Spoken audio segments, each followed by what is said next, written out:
Hey everybody, Nick here, and today we're going to do a little disassembly and maintenance on this little guy. This is the Spartan Blades Nymph. Interesting little piece here. Let's go ahead and see if we can't get this guy apart. This is very similar immediately. Just in the name of keeping conversation going. Sorry about the heater, but it's freaking cold here. But this is in the same vein, actually, as the Three Rivers Nomad, because it was actually designed by the same guy.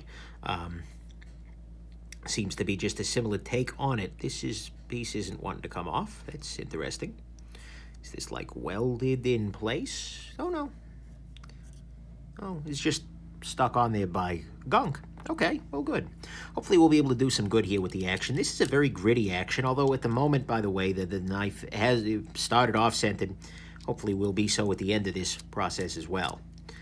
But yeah, so that's the situation here. But you can actually see very nicely how this guy works, and very similarly to the Nomad, it's got this little backstrappy lock thing here, which part of the frame itself holds a little bar. That bar slides along the back of the knife, and when it gets to the top, falls into a little groove, which makes it a slip joint, but one with reasonable pull and whatnot. It's not a bad approach, 100%. Let's see if I can pop this off. What I'm actually going to do is use a little pry tool here. In this case, I'm going to use the what's this thing called? Rat Bastard Pocket Probe. That's the name of the guy, is Rat Bastard Tools. Here we go, popped. That just popped this little guy off of the blade. Now we do one last little bit of poppage here, and it should get the pivot loose. Come on now. There we go. Yeah, it's just, there we go. Worked loose. Yeah. Well, this has got some gunk in there. That's probably why it's dirty, because it just hasn't gotten a lot of love. And that's okay. I specify, kind of similar, right? I specialize, that is, in giving love to unloved knives. Not that this guy wasn't loved. For all I know, it was very deeply loved by its previous owner, who just found it fit to send it my way so that more people could come to understand it. This is a great journey for it, and it will find a new home with one of my Patreon patrons, likely, for in exchange for a charitable donation, which is win-win for me. So thank you very much there, Andrew, the prior lover, the owner of this knife. Now this is getting very weird. Back at the ranch, let's disassemble a pocket knife, shall we? And there went my ad revenue. That's okay, guys. Yeah, so what we can see here is pretty straightforward still. You got the pivot here. It's going to this little teardroppy shaped guy in the back. You got the pocket clip, but it's just, there's this little bar that's on the back strappy lock, and that just slides along the back there. No freaking problem. I've cleaned this area off. There is definitely a fair amount of metal dust in here, but that's to be expected. Anytime you rub, a blade along a surface, and especially in a lock like this that's going to wear in. I mean, as the back of this knife slides along the little post here slides along the tang of the blade, it's going to wear. It's going to get smoother over time, ideally, and so yeah, that's you'll expect to see some gunk in there. It's just metal wearing in. There's probably a fancy engineering term for that. Hey, fancy engineers, if you're watching this, what's that term? It's not galling, is it? It's titanium. Either way, not my world, alas. My life would be in some ways easier if I were, in fact, an engineer, because then I could speak with any authority on any number of things. But instead, I'll just stick to speaking without any authority. It's worked pretty well for me so far, right? Ay, ay, ay. All right.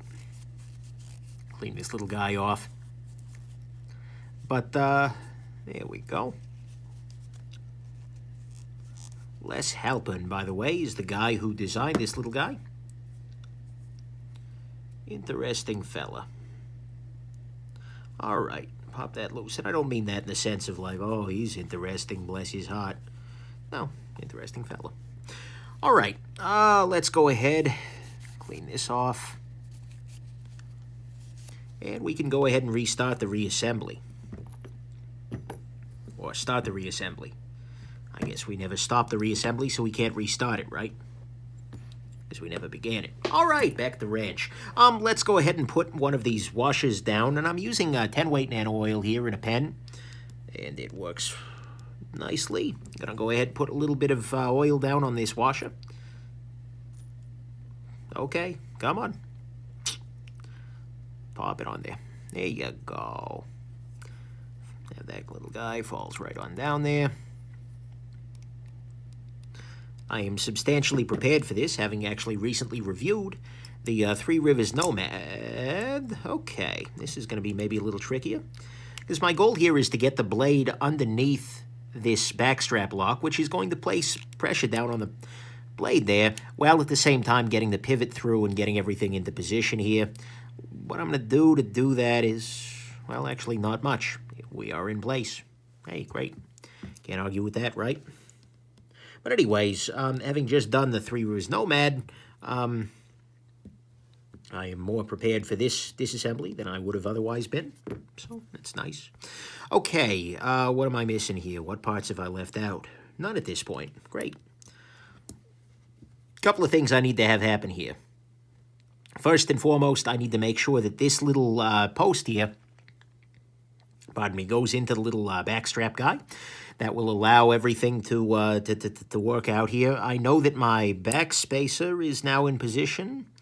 So all that remains here is to put a little tiny bit of upward pressure on this bar here, which will actually allow this to slide into place. There you go. So just sliding this in here and providing just the slightest little bit of, that's the technical term, it was able to get everything back into alignment, allowing everything to come shut. So there we go. That's great.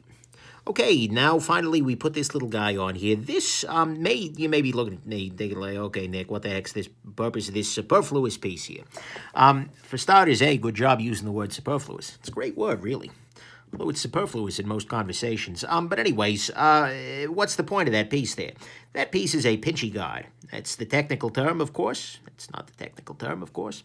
But it is just designed to make sure that when you close this little guy, it doesn't, because when you lift, see, watch. When you lift this up, this gets further away, and so when you close, bam, that's pinch country right there. And so this little guard here is, if I were to guess, not being the designer, of course, but if I were to guess, that's designed precisely such that you do not pinch yourself as you're doing that. So that's nice. Using a little bit of blue thread locker. I'm using it in paste form here. That's the little blue glue stick you see down there. I'm not just doing arts and crafts with a blue glue stick, although that'd be fun. There we go. And let's slot this in here. I'm going to leave that very, very loose because we still need to get this pivot screw into alignment. All of this is T6. It's a small knife. I'm willing to permit it, but man, let's get you in position here. All right. Make sure that everything's threaded properly. Okay. Now we can see it's pulling the pivot on the other side through, which is good. Now we can tighten this the rest of the way down. Now, we just need to do some adjustment here. Make sure that the pivot is loose-ish, but not with blade play. There we go. I probably could have used a heavier weight oil here on the washers on the inside there. Yeah, it's all good. Even a grease could work. Okay, let me check for play real quick. No play, that's good. The other thing I want to do, and this is the case, you should do this with any knife that has a metal piece that slides around the blade tang there. So ranging from knives like the Chris Reeve tie lock, where it's got a similar back strappy thing, even a conventional back lock, where the lock itself slides along the back there. It's always a good idea to put a thicker oil, or just whatever oil you got for that matter, onto this little blade tang area in the back here. Just kind of slide it in there. And that way, it will basically lubricate the passage of that bar across the back of the blade. And see right there already, it smoothed this out pretty substantially. So that's nice. Centering is still good. We are all set here. So there you go. That's the Spartan Blades Nymph here. Very interesting little piece. Weird little lock. And hope this was interesting. Have yourselves just an absolutely wonderful rest of your day. Bye now.